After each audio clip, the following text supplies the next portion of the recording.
Malcolm get assassinated, Patrice Lumumba, Medgar Evers, the 60s, they tried to take everybody they could find. They have put so much fear in subsequent black leadership that they are still cowards to this day.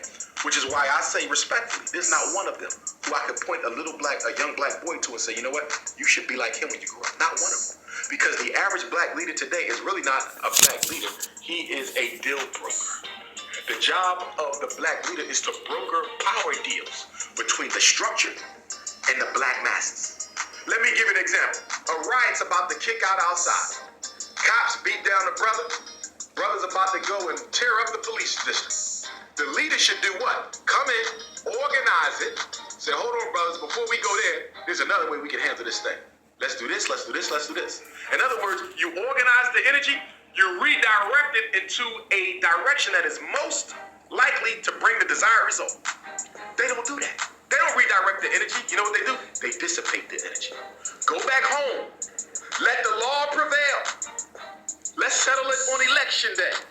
You follow me? Let's get some placards and march around the police district. Let's do something that don't mean a damn thing to white folks. This is what they do. Deal brokers. That's all they do. They send them in to dissipate the energy and send you home, and you never hear about the incident again. People who march are powerless. You don't march for what you want. You take what you want.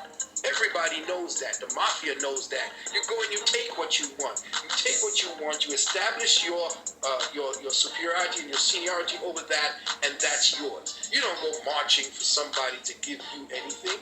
That is insane and inane. We don't do that anymore. That's one thing we could at least learn.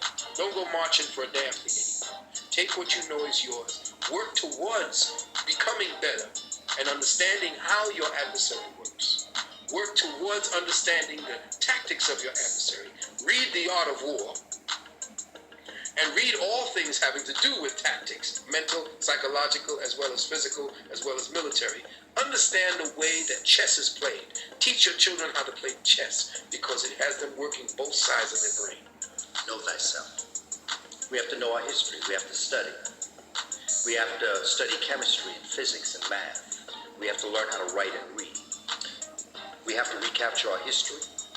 We have to make Medunete, or what we call hieroglyphs, the classical African language. We have to make Kiswahili the practical spoken language. So if I go to Brazil, and there's a brother that speaks Portuguese, or a sister that speaks Portuguese, I speak English, we should be able to speak Kiswahili to each other.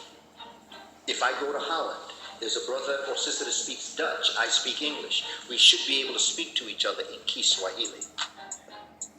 Understanding the game and self-respect, meaning, what's in my interest. It's not about hating anybody. It's what's in my interest. Like my ultimate goal objective is not hating white people, not wanting to do to white people what they have done to black and other people of color, but to replace the system of racism, white supremacy with a system of justice so that there can be peace on the planet. And to understand that we can do in the classroom what Michael Jordan did on the basketball court, what the Williams sisters did on the tennis court, and what our brother Tiger did on the golf course. We can rewrite the game.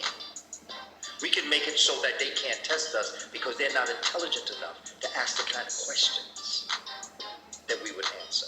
This is how deep we are. And they know this. And like I say, this has been my theme. If I were them, I would do the same thing. How can I let you out? What's going to happen to me when you find out who you are?